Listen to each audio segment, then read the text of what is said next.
তীব্র তাপপ্রবাহের পর অবশেষে নেমেছে স্বস্তির বৃষ্টি। প্রাণ জুড়িয়ে নেমেছে বৃষ্টি, এক ধাক্কায় তাপমাত্রা অনেকটা নেমেছে। এই মুহূর্তে কলকাতা শহরের বিভিন্ন জায়গায় বৃষ্টি হচ্ছে। এইখানে যেখান থেকে আমি এই মুহূর্তে আপনাদের সঙ্গে কথা বলছি, মুষলধারে বৃষ্টি চলছে। শুধুমাত্র কলকাতা শহর নয়, রাজ্য জুড়ে বিভিন্ন জেলায় এই বৃষ্টির ছবি দেখা গিয়েছে।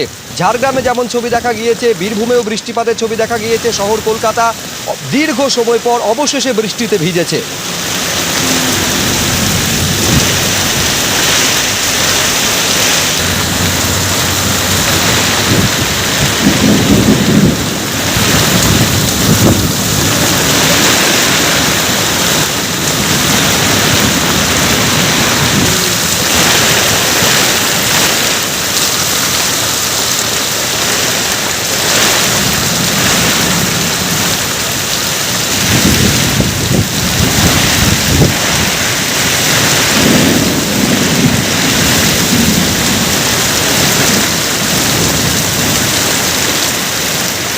বিভিন্ন জায়গায় ছবি আপনাদের সামনে আমরা তুলে ধরছি। এই যে বৃষ্টি, মুষলধারে বৃষ্টি হচ্ছে বিভিন্ন জায়গায়। নিঃসন্দেহে এই বৃষ্টির জন্যই তো বঙ্গবাসী চাতকের মতো চেয়েছিল। রেকর্ড করেছে দীর্ঘকালীন তাপপ্রবাহ, এবং সেই রেকর্ডের পর অবশেষে নেমেছে স্বস্তির বৃষ্টি। তাপমাত্রা অনেকটা কমেছে, সে নিয়ে কোনো সন্দেহ নেই, এবং এই দিনটার জন্যই অপেক্ষা করেছিল বঙ্গবাসী। কতদিনে নামবে স্বস্তির বৃষ্টি, এবং অবশেষে সেই বৃষ্টি নেমেছে, প্রাণ জুড়িয়ে নেমেছে বৃষ্টি। কলকাতা শহরে যেমন দেখা যাচ্ছে একাধিক জায়গায় বৃষ্টিপাত হয়ে চলেছে। রাজ্যের বিভিন্ন জায়গাতেও একই ছবি দেখা যাচ্ছে। বিশেষত উপকূল এলাকায় যারা থাকেন, মৎস্যজীবীদের জন্য বৃষ্টি এবং ঝড়ের সম্ভাবনা আগেই জানিয়েছিল আলিপুর আবহাওয়া দপ্তর, এবং সেই কারণে সমুদ্রে যাওয়ার ক্ষেত্রে নিষেধাজ্ঞা জারি করা ছিল। বিভিন্ন জায়গা থেকে ছবি আপনাদের সামনে আমরা তুলে ধরছি, যেখানে বৃষ্টির ছবি দেখা যাচ্ছে। যে বৃষ্টির জন্য দীর্ঘদিন ধরে অপেক্ষা করেছিল বঙ্গবাসী। 40-এর ওপরে উঠে গেছিল যেখানে সর্বোচ্চ তাপমাত্রা, এবং ধারাবাহিকভাবে এই তাপমাত্রা বজায় ছিল। আমাদের প্রতিনিধি সুদীপ্ত আচার্য এই মুহূর্তে আমাদের সঙ্গে রয়েছেন। সুদীপ্ত, এটাই তোমার থেকে জেনে নেওয়ার যে তুমি, আমি এবং রাজ্যবাসী সবাই এই দিনটার জন্যই তো অপেক্ষা করছিলাম, যে একটা সময় যেখানে তাপমাত্রা সর্বকালীন রেকর্ড ছুঁয়েছিল এবং ধারাবাহিকভাবে সেই সর্বোচ্চ তাপমাত্রা বজায় ছিল, অবশেষে সেই স্বস্তির বৃষ্টি আজকে দেখা দিল, প্রাণ জুড়লো।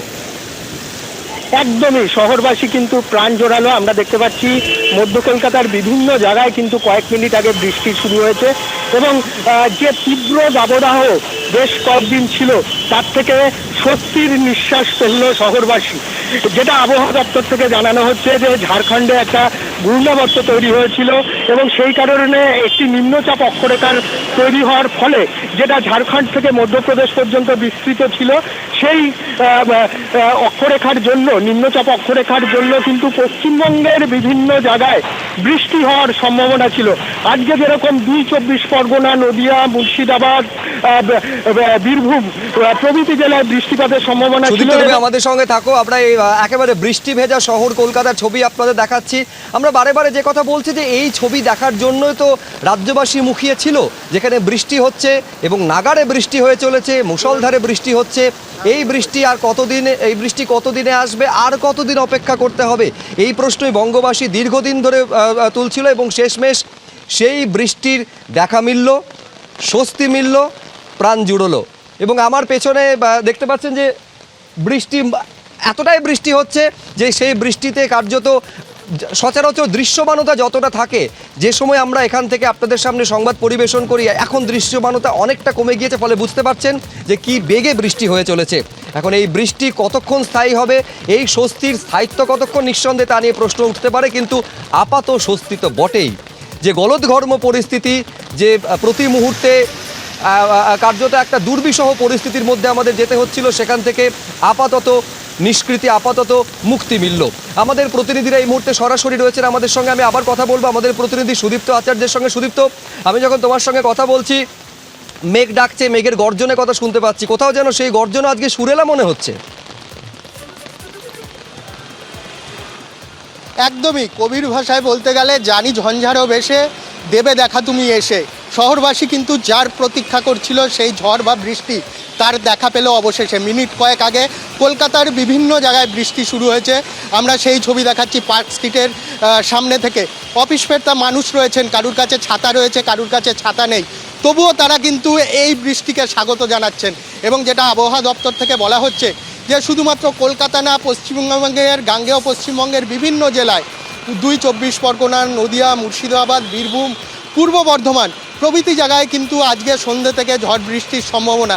এবং কালকে কলকাতা এবং বেশ কয়েকটা জেলায় অন্তত 11 থেকে 12টা জেলায় কালবৈশাখীর সম্ভাবনা রয়েছে, এরকমই কিন্তু আবহাওয়া দপ্তর সূত্রে জানানো হচ্ছে। একেবারে সুদীপ্ত, আপাতত তোমাকে ধন্যবাদ। তুমি বলছিলে কারোর হাতে ছাতা রয়েছে, কারোর হাতে ছাতা নেই। আমার মনে হয় ছাতাটা এই কারণে নেই যে এই মরশুমের প্রথম বৃষ্টিকে তারা উপভোগ করতে চাইছেন, সেজন্য স্বেচ্ছায় হয়তো তারা ছাতা নিয়ে বেরোননি।